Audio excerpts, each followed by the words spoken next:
What is going on, everybody? Welcome back to another YouTube video. In today's YouTube video will be a little bit different. I'm going to be answering you guys' question that you asked me on Instagram, and we'll go through each question and I'll explain my experience pretty much in the markets as of right now and so far. So the first question that we have today is going to be, how many trades do you take per day maximum? Now, the maximum amount of trades I will take per day is usually one trade, and that's going to be either in the first AM or the second AM macro, and that is it. Whether it's a win or a loss, I'll walk off the charts and walk away and close my computer. Now, the only reason and the only case that I'll take two trades is that if I take a trade and it's a break-even trade, and then I see another trade that's valid and follows my setup and my rules, then I'll take that trade then. So usually it's always going to be one trade per day. So our second question here is, what's more important, entries or risk management?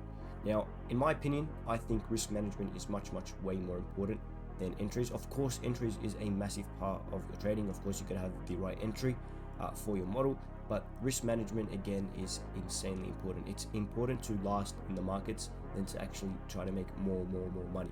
It's extremely important to last. Trading is all about survival and looking for the next day, tomorrow. So always be risking the amount of risk you're supposed to be risking per account size. So for example, if you've got a 50k account, you want to be risking about 250, maximum $300 per trade. Now if you've got a 100k account, of course you want to increase that risk amount by double, of course, like 250 to 500 and $600 per trade. So it's important to always have your risk management on point. Extremely important. Don't over leverage, don't over trade, and always just keep the same amount of dollars you risk per trade the same. Alright, so the third question that we have today is, how much do you risk per trade? Now, I usually trade 50k accounts. I find them the best to trade. I like 50k accounts. They're quick to easy and pass. So usually I would risk $250 per trade on prop firm, and then try to aim for a 1 to 2. So my maximum risk would be 250, and if I would ever to trade on a 100k account, of course I'll double that risk amount to $500 per trade. Now, our fourth question for today is, what do you do on days you miss a perfect setup? Now, I've actually had this quite a few times, and it's actually pretty devastating, to be honest with you. I feel pretty bad when I miss a really good setup and I just don't enter the trade. It just feels absolutely horrendously disgusting. But it is absolutely fine, because I know in the future there's multiple more opportunities that will present themselves. So if I miss a trade, I'm not crying myself to sleep, right? It's fine. It's part of the game. It's part of trading. If you miss a setup, it's okay. Move on to the next setup. Look for your next setup. Don't just dwell on that missed setup. It's absolutely fine. You will get the next opportunity, and you will be able to capture on and capitalize on those next opportunities that you get in the markets. So when I miss a perfect setup, I say, okay, well, that sucks, but who cares? We've got heaps of opportunities. We've got the next day, next week, next month, and so on and so forth. Opportunities are always going to be presenting themselves in front of you guys, and you got to capitalize on them as much as you can. So our fifth question for today is going to be, what habits outside trading improved your results?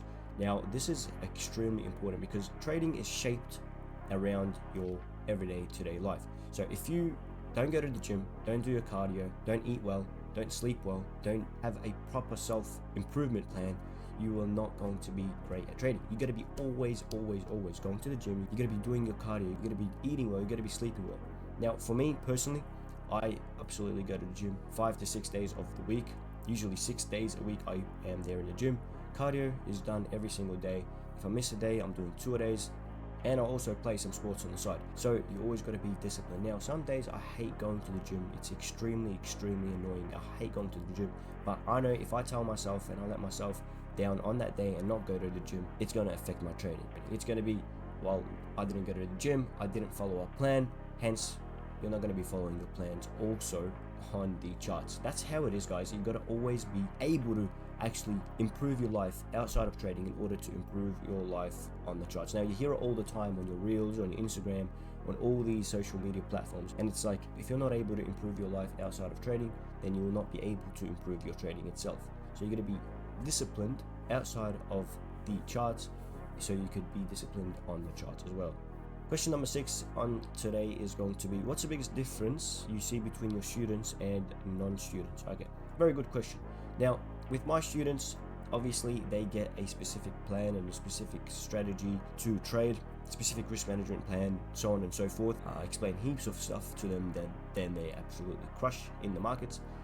The main difference and the biggest difference I see between the non-students and my students is obviously the non-students, they don't have a proper plan, they don't follow a proper strategy, they don't have risk management, the psychology is all over the place. But then with my students, the psychology is on point, they know exactly what to do, they know exactly when to execute, they know exactly where to put their stop loss, to take profits. There's a reasonable procedure for my students. So that is pretty much the biggest difference between the students that I have and the non-students. Question number 7 we have is, if you had to start again from zero, what would you do differently? Now, what I would do differently is nothing much from what I did, to be honest. I think I've done a great job starting. I followed one strategy, one plan, and I stuck to it till I mastered it. You gotta always stick to one plan, one strategy. I see a lot of people that they strategy hop. They keep on strategy hopping. They try one strategy, they try the ICT silver bullet model, and they don't see results in a month or two, and then they switch to support and resistance, and then they switch to order flow. Okay, so all these different strategies, they work. I can tell you that they all work. You just got to master one strategy, and that is it, and you'll see definite results in the markets. So if I had to start again from zero, I wouldn't really do anything differently. I would still stick to the same strategy that I would learn, which is the ICT silver bullet model. I'll stick to that and I'll master it just like how I did till this day. Question number 8 that we have today is, how do you stop overtrading? Now, I know a lot of people have a massive problem with overtrading, and I was one of these people back in the day when I was first starting to trade. I wanted to make my losses back. Any loss that I lost, I want to make it back. Now, I actually remember that whenever I took a trade and it wasn't A+, I would go back and I can get so pissed off at myself that I didn't take an A+ setup, so I'd have to make my money back, and that would obviously lead me to lose my account or just be an extreme drawdown. So in order to stop overtrading and stop making those silly mistakes, you got to take A+ setups. You got to know that you got to take your A+ setup, and if it wins, great, and if you lose, it's fine, because it's part of the process. It's part of the probability. It's part of the trading plan. Okay, you can't have a 100% win rate and no losses, right? So if you lose a trade, that's fine. Don't go and chase your losses, because you will end up in a ditch. You always want to be looking forward into the future, and as I mentioned earlier, you are always going to be presented with new opportunities every single day. So make sure just not to overtrade. Make sure not to chase those losses and overtrade. Let's say, for example, you are up $1,000 on the day, okay, and you see a mad setup. Don't go in and take it. You've already made your money for the day. Get off the charts and just close your computer. It's fine. You know, why would you risk more money on the table when you've already made some money? Get off the charts, get off your computer, and go have some fun.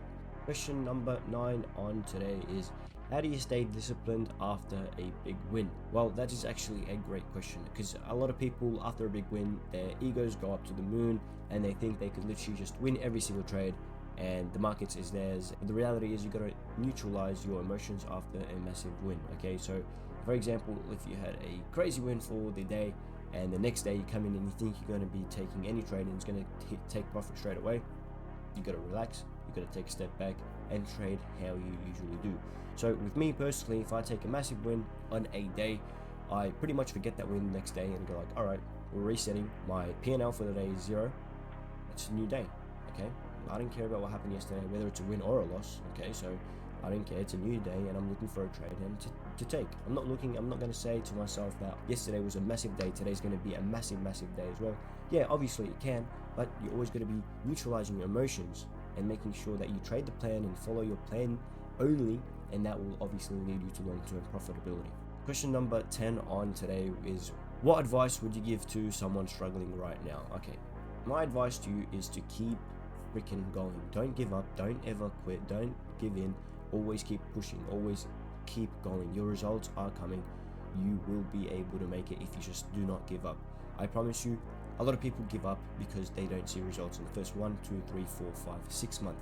If you keep on going and push harder every single day, study the plan, journal, look at your journal, look at your trades, look and reflect on what you did right, what you did wrong, and try to improve as much as you can, and I promise you, you will be able to make your dreams pretty much come true. So if you keep on doing this every single day and you're consistent with it, and you're following your rules, you're not breaking any rules, you're not emotional whilst trading, then I promise you, you will be able to make it in your trading. And there you have it, guys, all the questions that you guys asked me on Instagram, and they are fully answered. Now, thank you guys so much for watching. I hope you guys enjoyed this new video, and if you guys do have any video ideas, let me know in the comments down below. And also, if you guys have any questions, also let me know in the comments down below. Do me a massive favor and hit that subscribe button. We are on our way to 1,000 subscribers. Thank you guys so much for watching, and I love and appreciate each and every one of you guys. Until the next time, peace.